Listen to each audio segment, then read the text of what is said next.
Hello friends and welcome back to the channel. Happy Halloween for those of you out there celebrating the spooky season today.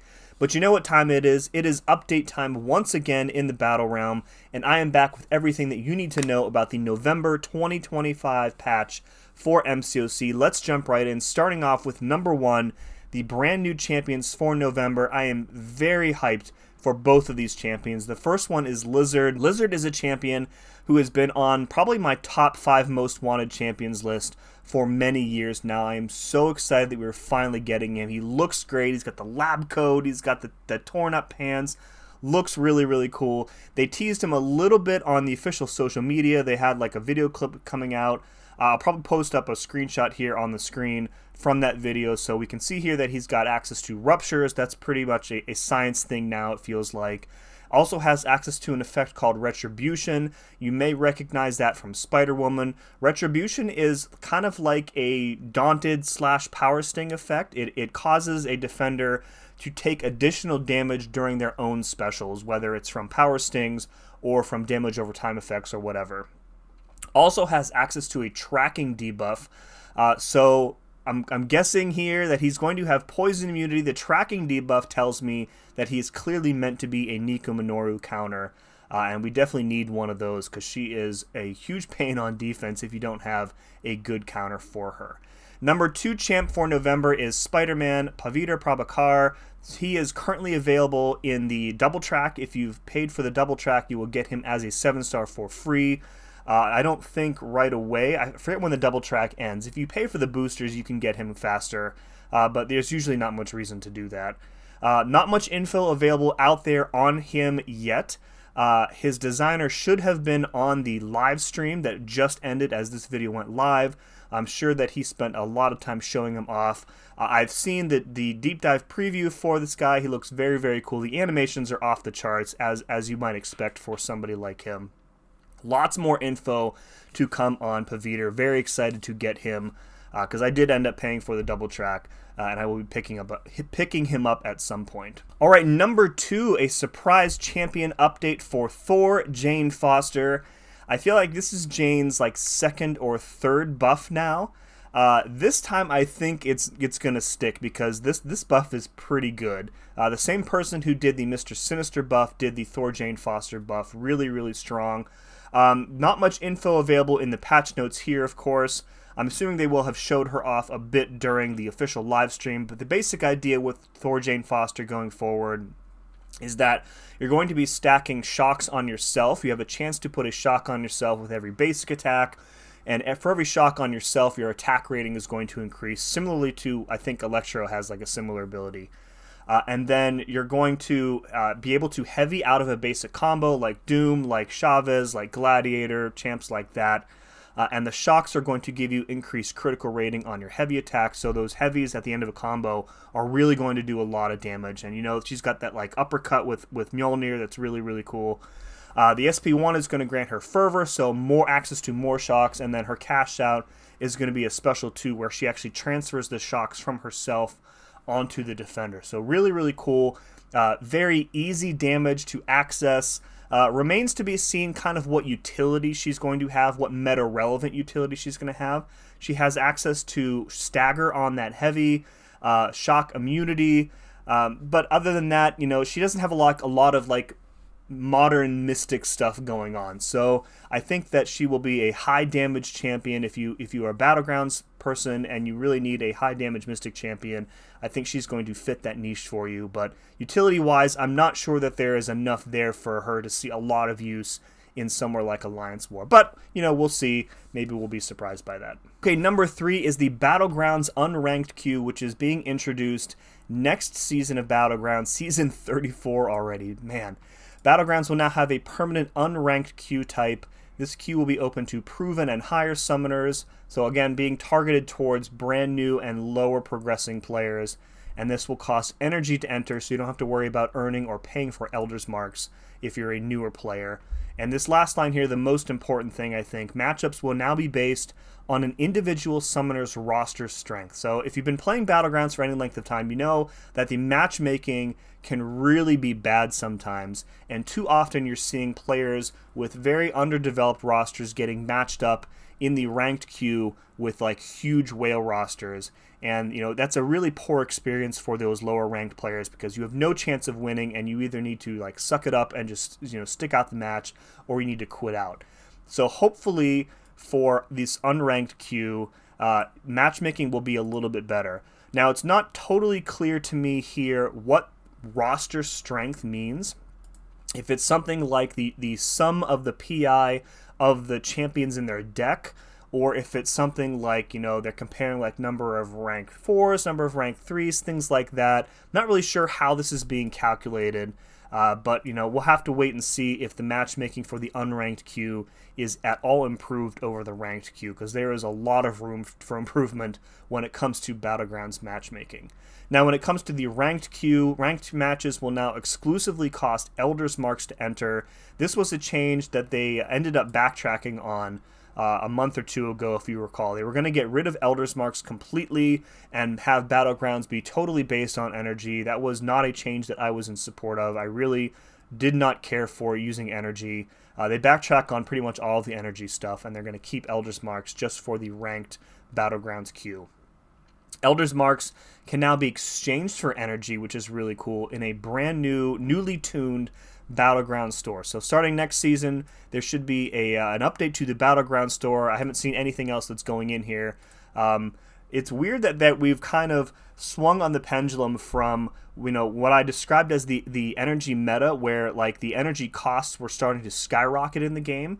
And when they backtracked on that, now we are kind of like on this opposite end of the spectrum, where we once again have like almost too much energy, and now we're being able to exchange Elder's Marks for even more energy. So it feels like, again, energy is like this like unlimited resource, and there feels like there's just no like middle ground for energy. I'm not sure if it's worth it for the team to kind of look into finding that middle ground again, or if it's kind of a lost cause, but just an observation, I guess.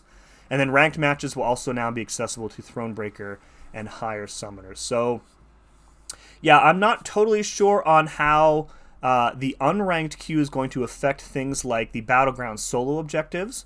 It seems like this might just be a way for like newer and progressing players to kind of get their feet wet with Battlegrounds, an introduction to the mode, earn some trophy tokens without being forced to play against like huge rosters. So for some objectives, I'm assuming you are going to have to play in the ranked queue.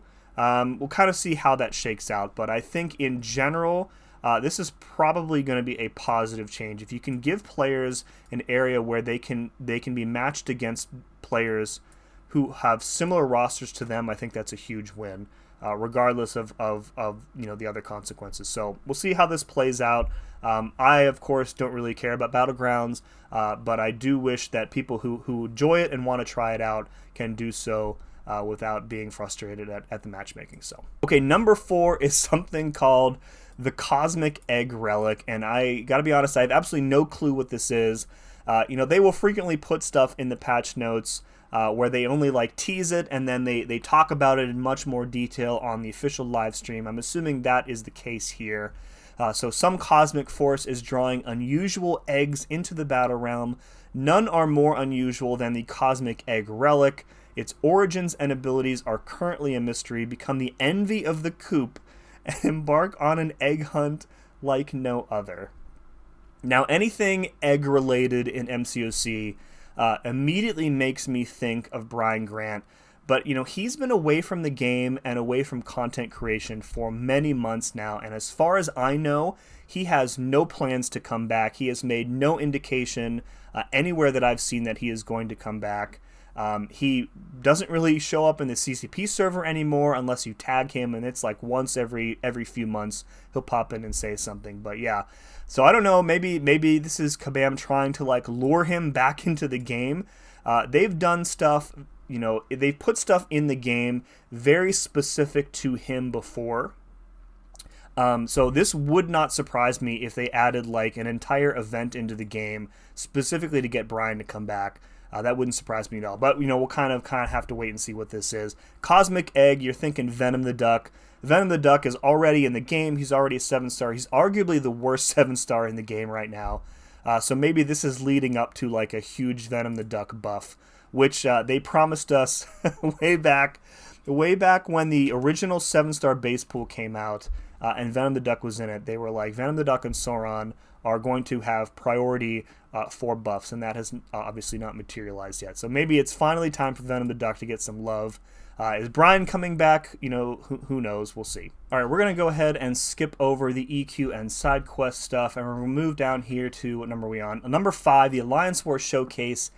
Fantastic for us. Really happy to see the AW Showcase return again. If you are new to this quest, you don't really know what it is a solo quest designed to give players a small taste of what it's like to compete in high-tier Alliance War. So usually there are 2 paths.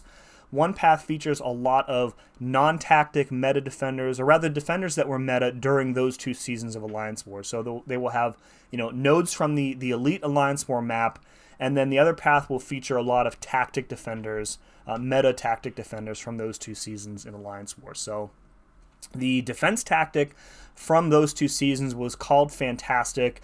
It inflicts a power detonation passive on you like every few seconds, and if you let those expire naturally, they deal like a bunch of instant damage, and you can remove them safely by using a special attack.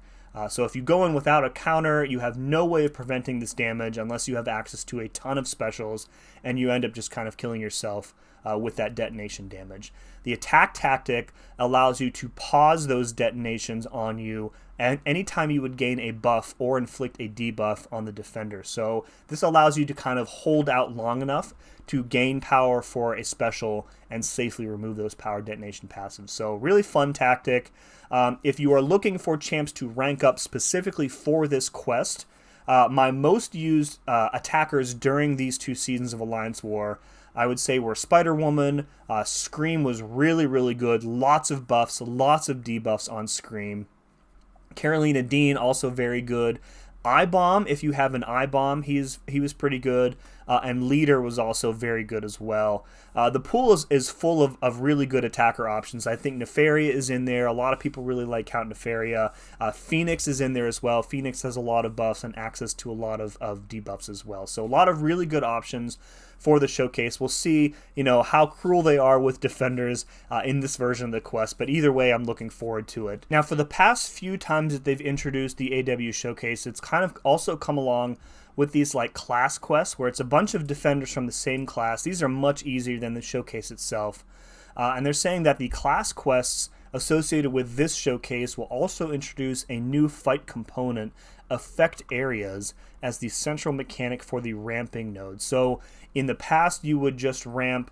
There was a way for you to like increase your damage over the course of a fight, just by kind of being in the fight. And this kind of resulted in the fights being a bit of a slog. So it looks like they're trying something new, affect areas. So this kind of makes me think that there's going to be like an area on the arena where you need to kind of stay in order to ramp up your damage. So something similar to like the green door mechanic that the leader has, something like that. So this is interesting. I'm glad that they're trying something new because these quests are easy. The class quests are very easy. But they're kind of like repetitive, a little bit boring. So I'm really glad to see that they're trying something new. We'll see if this makes an improvement at all in making these quests a little bit more interesting. Okay, number 6, the Incursions Saga Sector is also returning in November. Very happy to see these come back. I did enjoy the Steve Incursions that we had this month, but it did become like really grindy because they required you to do 30 rooms, and like after like zone 15 or 16, when you're fully ramped, you're just like plowing through these defenders. There's not really much of a challenge there at all. And 30 rooms became like a huge grind. So Saga Incursions rather, only 15 zones are required, and you can use any champion that's tagged with the hashtag Saga. Really, really fun time. You can usually get the Saga Incursions done in like an hour or so, depending on your roster strength, and it's usually very, very fun. So looking forward to these as well. Last but certainly not least is next month's extensive list of bug fixes and improvements, and as usual, I will not be reading through all of these. If you want to take a look at them, you can pause the video as I scroll through, or you can head on over to the official website where all of the bug fixes and improvements, along with all of the patch notes for that matter, should have been put up already, so you can go ahead and check them out there. As usual, I'm going to read through a few of these that kind of caught my interest. We'll start with these two here for Mojo and Valkyrie. So Mojo, his anti-life field is being updated to explicitly use an atrophy passive. So if you're familiar with Mojo, he has like this implicit mechanic where he reduces the duration of buffs on the defender when he has the anti-life field active. But the problem with that is that if you ran into a defender who was reducing your ability accuracy, somebody like Domino, for example, because she ruins everything, she could actually sometimes turn off that ability, and even when the anti-life field was active, the buffs would get their full duration. So they're actually switching the anti-life field to use an atrophy passive. Atrophy is an effect, a named effect that they kind of introduced later on that does the same thing that Mojo's anti-life field does, but in like a specific passive effect. So like Kindred uses an atrophy passive. I think Shathra also uses an atrophy passive. And the important thing here to note is that atrophy is protected from ability accuracy reduction. So a small buff to Mojo here, I would say, preserves the existing function of his field. You still get the same buff duration reduction, but it will no longer be ruined by ability accuracy reduction, which is really good. Now, similarly, Valkyrie has a mechanic in her signature ability that allows her to ignore unstoppable effects with a certain amount of buffs or passives on her. And again, since Valkyrie came out, they have kind of introduced this effect as a named type called Grit. So Chilth has Grit, Beta Ray Bill has Grit, and again, similarly, Valkyrie's ability accuracy could have previously been reduced to where she was not able to ignore Unstoppable. So they've changed her signature ability to use a Grit passive. This is again protected from ability accuracy reduction, but similar to Mojo, it's going to preserve her existing function. So for these champs, functionally, nothing is going to change. You're still going to see the same effects, but they are protected from AAR, which I think is a really good improvement. Next one here, fixed an issue in which Electro was able to deal static shock damage based on hit damage he did not actually take while indestructible. So if you have an indestructible Electro, you hit into him, you were still taking the damage back despite not dealing any damage to him. I can't remember ever running into this. This feels like a really rare edge case. Not sure if it's relevant anywhere in content right now. Let me know in the comments below if you've run into this issue, because this seems like a really random fix to make.